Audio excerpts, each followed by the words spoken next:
ആര്യേച്ചി, അഞ്ജലി, നീ ഓക്കെ ആണല്ലോ അല്ലേ? ഓക്കെ. ഞാൻ നേരത്തെ വിളിച്ചപ്പോ പറഞ്ഞില്ലേ മോളെ, നീ ജീവിതത്തില് പുതിയൊരു ഘട്ടത്തിലേക്ക് കടന്നിരിക്കുക. പ്രശ്നങ്ങളും പ്രതിസന്ധികളും നിരവധി ഉണ്ടാവും. അവിടെ നമ്മൾ ഒളിച്ചോടാൻ നിന്നാ പിന്നെ അതിനെ സമയം ഉണ്ടാവുള്ളൂ. എനിക്ക് മനസ്സിലാവുന്നുണ്ട് ചേച്ചി. പിടിച്ചു നിൽക്കാൻ ഞാൻ മാക്സിമം ശ്രമിക്കോ. നന്നായി.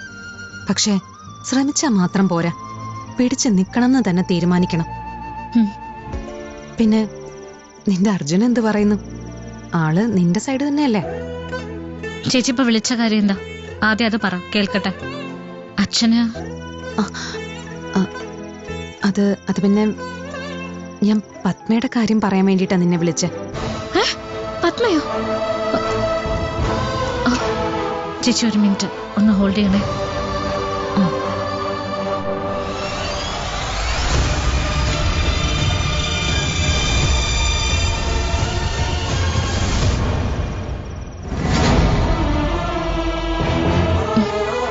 പറഞ്ഞു ചേച്ചി, പത്മയുടെ കാര്യം എന്താ പറഞ്ഞേ? മനസ്സിലാവുന്നുണ്ട്. പത്മയുടെ പേരൊന്ന് ഉച്ചത്തിൽ പറയാൻ പോലും നിനക്കിവിടെ പറ്റില്ല അല്ലേ? വല്ലാത്തൊരവസ്ഥയാണല്ലോ നിനക്കവിടെ. അങ്ങനെയൊന്നുമല്ല. സാരമില്ല. ഏതായാലും നീ ആ കൊച്ചിന്റെ കാര്യത്തിൽ എത്രയും വേഗം ഒരു തീരുമാനം എടുക്കണം. എടുത്തേ പറ്റൂ. അറിയാം, ഞാനത് മറന്നതല്ല. അറിയാം. അഡ്വക്കേറ്റ് രാഘവനുണ്ണിയുടെ മരുമകളായി എന്ന ഒറ്റ കാരണം കൊണ്ട് നീ പത്മയെ മറക്കില്ലെന്നും കൈവിടില്ലെന്നും എനിക്കറിയാം. പക്ഷേ അവിടെ നിന്റെ കുടുംബജീവിതവും പരിഗണിക്കേണ്ട കാര്യമല്ലേ?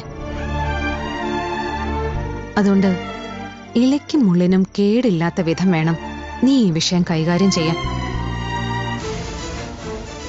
അത് എങ്ങനെയാണെന്ന് വെച്ചാ, പത്മയുടെ കാര്യം ആലോചിച്ച് ചേച്ചി ടെൻഷൻ ആവണ്ട.